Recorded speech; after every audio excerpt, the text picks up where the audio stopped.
Good morning friend. আজকে আমি গুঞ্জি গ্রামে তোমাদেরকে দেখাবো গুঞ্জি গ্রামটিকে। চলো আমার সঙ্গে তোমরাও দেখো গুঞ্জি গ্রামে কি কি আছে, এখানের প্রাকৃতিক পরিবেশ, এখানের মানুষজন কীরকম, এখানে হোমস্টে কোথায় আছে, এখানে হোমস্টে রেটই বা কীরকম, আমরা কোন হোমস্টে ছিলাম। এখানে গুঞ্জি থেকে দুটো রাস্তা ভাগ হয়ে যাচ্ছে, একটা যাচ্ছে আদি কৈলাস আর একটা যাচ্ছে ওম পর্বত।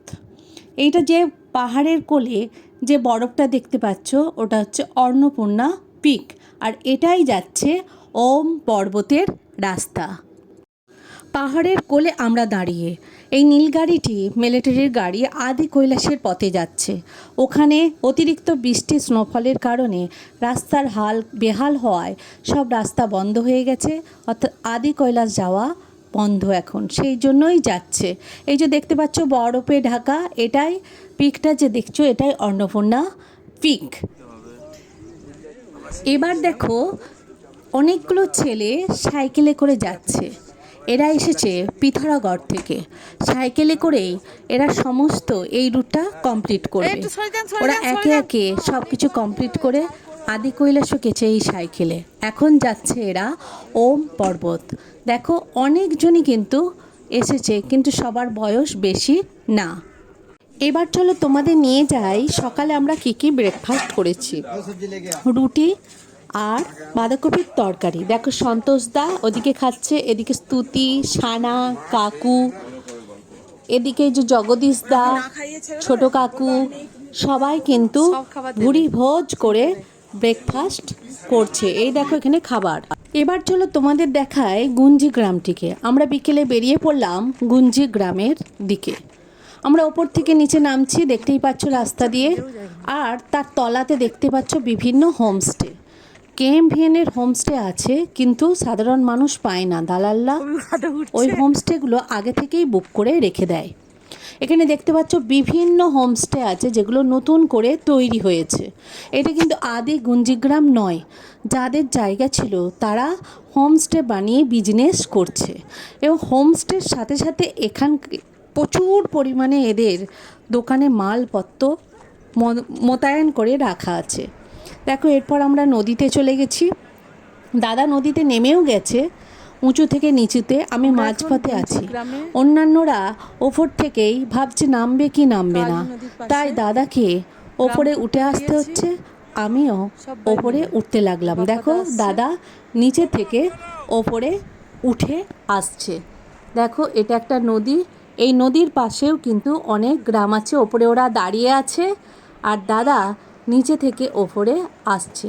দাদা মানে তনুশ্রীর দাদা। দেখা যাচ্ছে। চলো এবার দেখাই তোমাদের ওখানকার লোকেরা কিভাবে হোমস্টে বানায়। আমাদের অতিরিক্ত বৃষ্টির এসে যাওয়ার কারণে আমরা এই হোমস্টেতে গিয়ে হাজির হলাম। দেখলাম যে এক মহিলা দাঁড়িয়ে থেকে কিভাবে হোমস্টে বানাচ্ছে। আর আশ্চর্যের বিষয়, যারা কাজ করছে তারা অধিকাংশই পশ্চিমবাংলা আর ঝাড়খণ্ডের মানুষ। এবার চলো তোমাদেরকে আমি নিয়ে যাই আদি গুঞ্জি গ্রাম। দেখো আদি গুঞ্জি গ্রামে আমরা যাচ্ছি। রাস্তা, দুদিকে জমি, পাথর কেটে কিভাবে এরা চাষযোগ্য জমি বানিয়েছে। এখানে দুদিকেই কিন্তু জমি আছে। আমরা যেতে যেতে দেখলাম মটরশুঁটি, পেঁয়াজ, রসুন হয়ে আছে, আলু ওঠারও সময় হয়ে গেছে। এরা অক্লান্ত পরিশ্রম করে। আমি জানতে পারলাম একে অপরের হয়ে এরা কাজ করে দেয়, যাতে কোনো কারো অসুবিধা না হয়। এটা কিন্তু আমাদের এখানে সম্ভব বলে মনে হয় না। এরা পাহাড়ি এলাকার মানুষ বলেই এদের মন সহজ সরল। দেখো এখানে আমরা এসেছি, কিছু মটরশুঁটি আর পেঁয়াজ চাষ হয়ে আছে। ডান দিকে দেখো এখানে কিছু চাষ হয়ে গেছে, অধিকাংশই উঠে গেছে। এদের চাষবাস কিন্তু এরা প্রচুর পরিমাণে করে।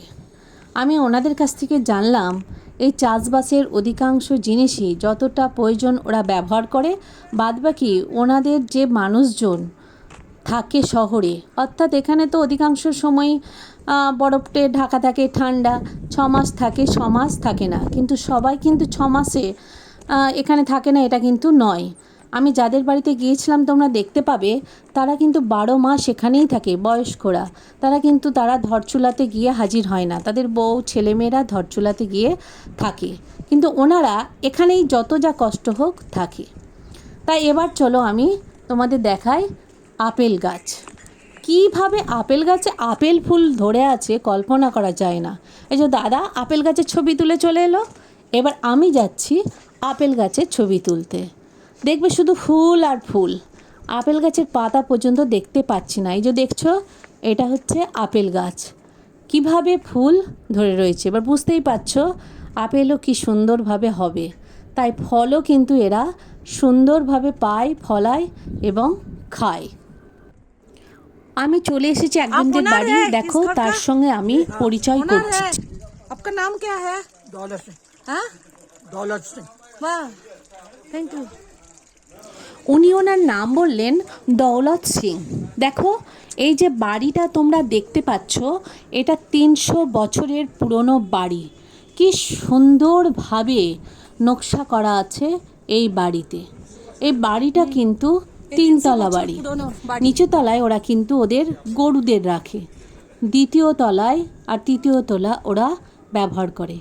এই বাড়িটা কিন্তু একজনের না, এটা একটা একান্নবর্তী পরিবার। আমাদের যেমন জাততো, খুঁড়তো, পিস্ততো সবাই থাকে, এদেরও কিন্তু সেই একই অবস্থা। জানলাম কর্তাদের 3টে ভাই এবং বোন সেও আছে। এই দেখো মাটির সিঁড়ি, ওপরে উঠে যাচ্ছে, ওপরে উঠে যাওয়ার রাস্তা দেখো কাঠের। কি সুন্দরভাবে আগেকার বাড়ি ওনারা এখনও রেখে দিয়েছেন। দেখো নকশাগুলো খুব সুন্দরভাবে তৈরি, দেখেই মনে হচ্ছে এখনকার দিনের কিন্তু এই বাড়ি তৈরি করা নয়, অনেক পুরনো দিনের বাড়ি। এবং এই বাড়ির মায়াতে, জায়গাতেই তারা কিন্তু অন্য জায়গা যেতে পারে না। এই যে দৌলত সিংকে দেখলে, এনার দাদা, ওনার স্ত্রী সবাই কিন্তু যত 12 মাস এইখানেই থাকে। শুনলাম আষাঢ় শ্রাবণ মাসে ওনাদের অনুষ্ঠান হয়, সেখানে তখন কিন্তু সব বাড়ির লোক এসে হাজির হয়।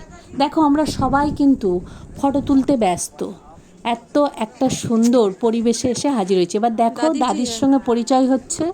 আমি দাদিকে জিজ্ঞাসা করলাম এই কাঠ কোথা থেকে আসে। দাদি বলল জঙ্গল থেকে। তবে ওনার বয়স হয়ে গেছে, তাই উনি জঙ্গলে এখন যেতে পারেন না, তাই বাড়ির অন্যান্যরাই যায় জঙ্গল থেকে। অর্থাৎ জ্বালানি হিসাবেও এখানে প্রচুর পরিমাণে কাঠ পাওয়া যায়, এটা কিন্তু ওনার মুখ থেকে আমি শুনলাম। এদের ছেলেমেয়েরাই অধিকাংশ ধরচুলাতে থেকে পড়াশোনা করে, বৌমারা গিয়ে ধরচুলাতে থাকে। এদের বাড়িতে সেদিন অনেক অতিথি এসেছিলেন, কিন্তু বৃষ্টির কারণে আর ধসের কারণে ওরা কিন্তু রয়ে গিয়েছিল। তোমরা একজনকে দেখতে পাবে যে এই যে দেখো দাঁড়িয়ে আছে, ওনার পাশেই ওনাদের বাড়ির ননদ কী ধরনের একটা পাতা বাচ্ছিল। আমি জিজ্ঞাসা করলাম কী পাতা, উনি বললেন বিচ্ছু পাতা। এইটা হলো বিচুটি পাতা। এই বিচুটি পাতাকে শুকিয়ে এরা এক ধরনের সবজি বানায়। আমি তো শুনে অবাক হয়ে গেলাম যে বিচুটি পাতা দিয়ে আবার সবজি হয়। দেখো কি বলছে। सब्जी बनता है वैसे। ये किसका पेड़ है? बिस्सू का। हाँ, बिस्सू का। हाँ। क्या बन? अरे नहीं, हम नहीं। आप बोलिए। এবার চলো তোমাদের নিয়ে যায় যে ভাবির সঙ্গে আমার পরিচয় হয়েছিল তার রান্নাঘরে। কারণ রান্নাঘরে আমি ছিলাম এই কারণে, এমন বৃষ্টি নেমেছিল যে কিছু দেখাই যাচ্ছিল না। আমি আশ্রয় নিয়েছিলাম এই রান্নাঘরে, অন্যরা অন্য জায়গায় সব ছিল। দেখো কি সুন্দর, অন্ধকার হলেও রান্নাঘরটা সাজানো গোছানো এবং পরিষ্কার। গ্যাসও আছে এবং আমি দেখলাম প্রত্যেকটা জিনিস সুন্দরভাবে সাজানো গোছানো আছে। শুধু তাই নয়, আমরা যেহেতু অতিথি, আমাদের জন্য চাও করতে বসলেন। এটা দেখো ভেড়ার লোমের তৈরি আসন, এই আসনে বসেই ওনারা কিন্তু কাজ করেন। দেখো ভাবি চা তৈরি করছে আমাদের জন্য। আমরা চা খেলাম।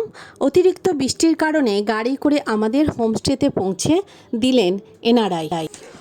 অর্চনা আন্টির হোমস্টে থাকতে গেলে পরে 1000, 1200, 1500 টাকা মাথাপিছু এক একজনের। এখানে কিন্তু অ্যাটাচ পায়খানা বাথরুম দেওয়াও একটা রুম ছিল, তার মাথাপিছু ভাড়া ছিল 1500 টাকা।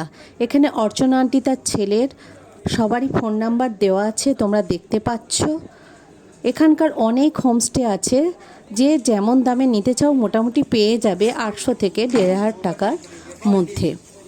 আমরা পরবর্তী ভিডিওতে তোমাদের দেখাবো ধসে আটকে যাওয়ার ফলে আমাদের কি করুণ পরিণতি হয়েছিল, সেটাই আমি আমার ভিডিওর মাধ্যমে তুলে ধরার চেষ্টা করব। শেষে যে মহিলাকে দেখতে পাচ্ছ সেই হচ্ছে আমাদের অর্চনা আন্টি। साफ ताफ की है।